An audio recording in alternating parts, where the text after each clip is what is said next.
नमस्कार बच्चों, आज हम 7वीं कक्षा के पाठ 3 मिठाई वाला कहानी पढ़ेंगे। इसके लेखक हैं भगवती प्रसाद वाजपेयी जी। आपने जरूर किसी न किसी फेरी वाले को देखा होगा। बच्चों, तो आप क्या फेरी वाला का अर्थ समझते हैं? फेरी वाला वह होता है जो सामान खुद ढोता हुआ एक गली मोहल्ले से एक घर से दूसरे घर चलता हुआ जाता है और अपने सामानों को बेचता है। फेरी वाले की सबसे बड़ी पहचान होती है उसके आवाज लगाने की विधि। हर फेरी वाला अपने अपने तरीके से आवाज लगाते हुए सामान बेचता है। कभी कभी तो हम उसके आवाज को इतने अच्छे से पहचान लेते हैं कि हमें पता चल जाता है कि वह फेरी वाला आया है। यहाँ भी एक ऐसे मानवीय रिश्तों पर आधारित अत्यंत मार्मिक कहानी हम पढ़ेंगे। इस कहानी में अपनी संतान खोने पर मिठाई वाला सब बच्चों में अपने बच्चों को देखता है। बच्चे भी उसके पास दौड़े आते हैं। धनी होने पर भी वह मन के सुख चैन और बच्चों से मिलने वाले प्यार के लिए गलियों में मीठी गोलियां, बांसुरी और खिलौने बेचकर उनकी तोतली बोली का आनंद लेता है। तो चलिए हम आज की कहानी पढ़ते हैं, मिठाई वाला। एक आवाज सुनाई देती है, बच्चों को बहलाने वाला, खिलौने वाला। बहुत ही मीठे स्वर के साथ वह गलियों में घूमता हुआ या कहता हुआ चलता जाता है।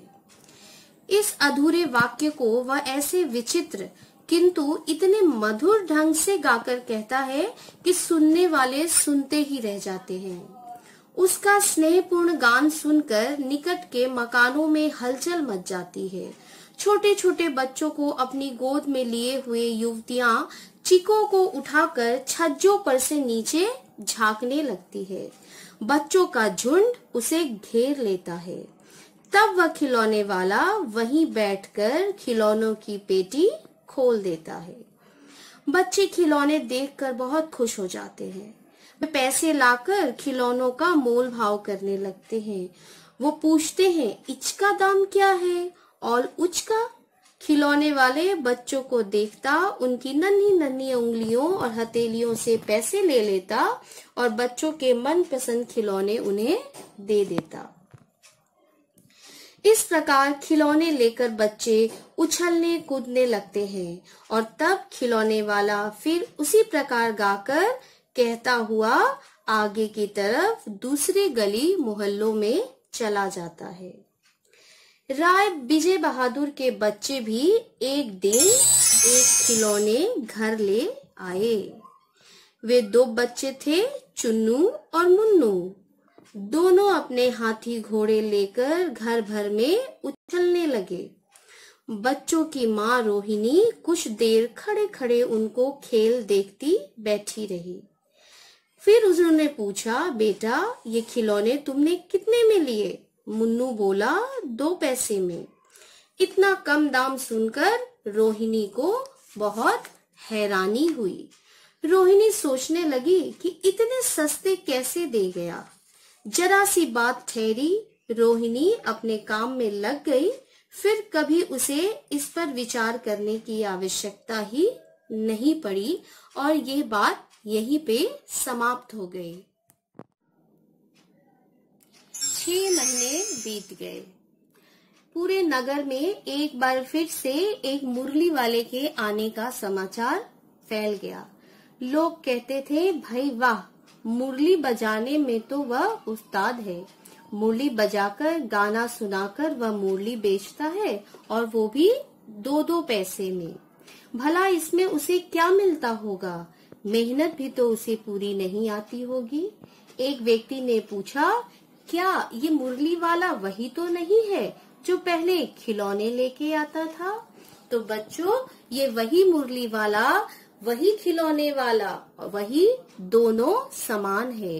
पहले ये खिलौने बेचता था और अब ये मुरली लेकर आया है।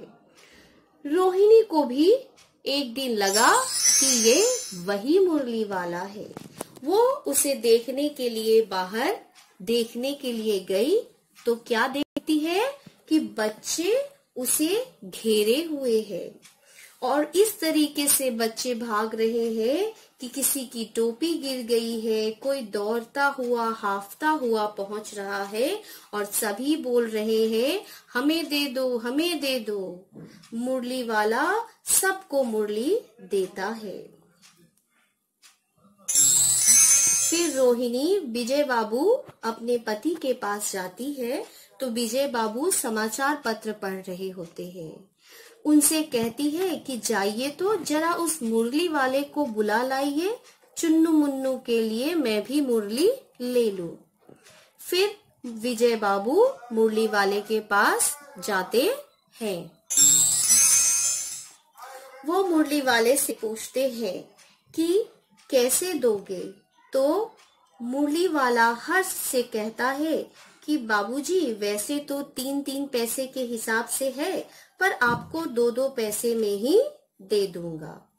विजय बाबू मुस्कुराकर बोले, तुम लोगों की झूठ बोलने की आदत होती है, देते होगे सभी को 2-2 पैसे में, पर एहसान का बोझ मेरे ऊपर लाद रहे हो।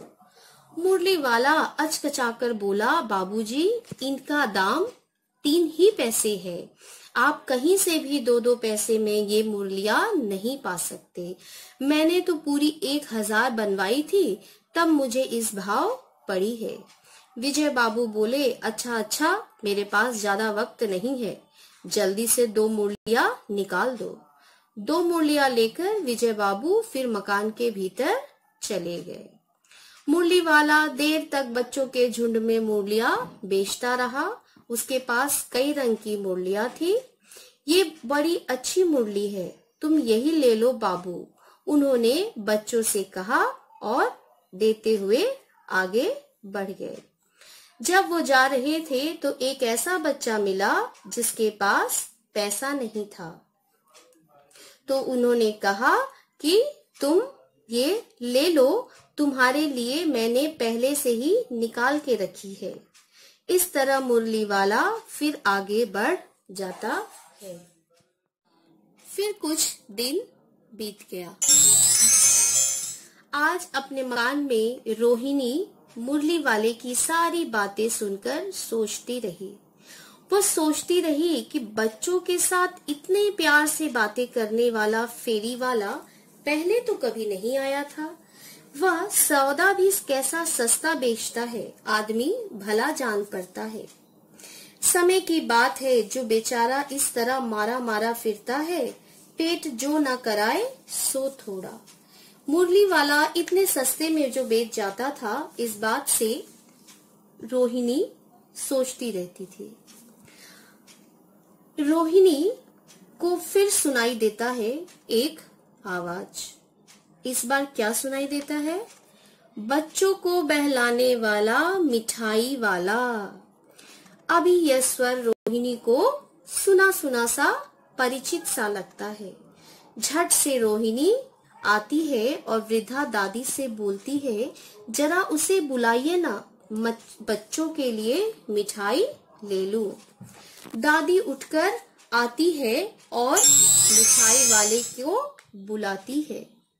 सभी मिठाई लेने के लिए बैठ जाते हैं और उनसे पूछती है, तो मिठाई वाला बोलता है, माँ कितनी मिठाई दूं? नई तरह की मिठाइयाँ हैं, रंग बिरंगी, कुछ खट्टी, कुछ मीठी और कुछ जायकेदार। इन गुणों के अतिरिक्त ये खांसी को भी दूर करती है। कितनी दूं? पैसे की 16 देता हूँ।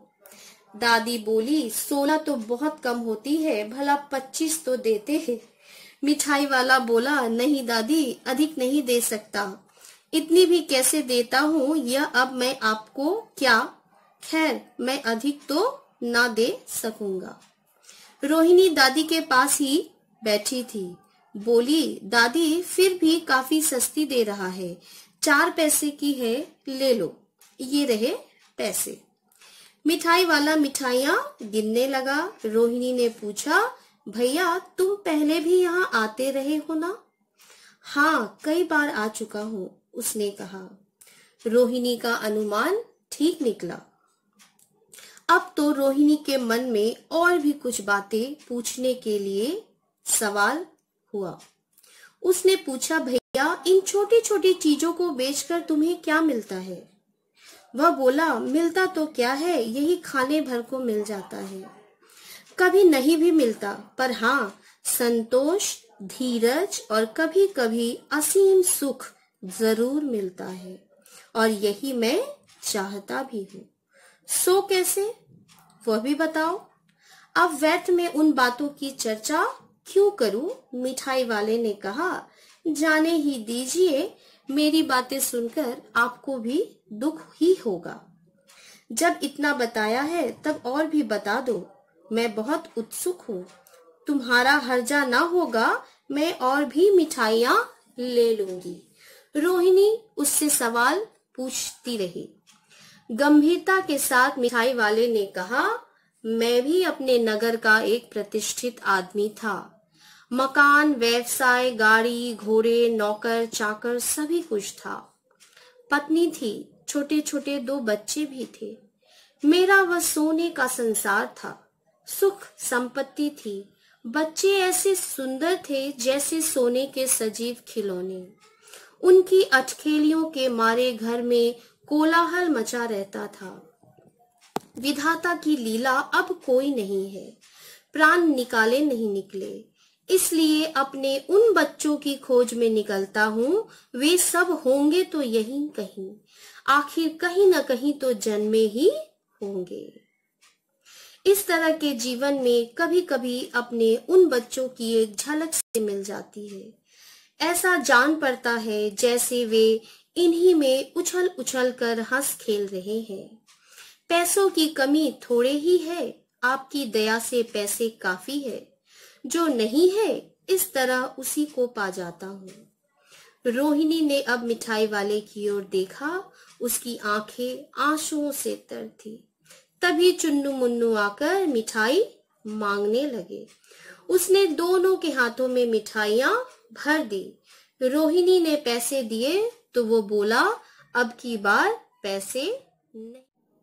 तो बच्चों, आपने देखा कि किस तरीके से नगर का एक प्रतिष्ठित आदमी जिसके पास सब कुछ था, लेकिन कुछ एक ऐसी कमी थी जिसके कारण उसे फेरी वाला बनना पड़ा। आप देख रहे हैं कि वह किस तरीके से दूसरे बच्चों में अपने बच्चों को देखता है। तो बच्चों, इस कहानी से हम बहुत कुछ सीख सकते हैं, जैसे कि हमें किसी के भी साथ बहुत अच्छे और प्यार से बात करना चाहिए। दूसरा, कि कभी कभी हमें अपने जीवन में संतोष, धीरज से काम लेते हुए दूसरों के लिए भी कुछ ऐसा करना चाहिए जिससे कि हमें खुद को असीम सुख की प्राप्ति हो। यहाँ फेरी वाला को दूसरे बच्चों को खुश करने से असीम सुख की प्राप्ति होती थी। तो बच्चों, इस कहानी को हम यही अंत करते हैं। आशा है कि आपको ये कहानी पसंद आएगी। धन्यवाद।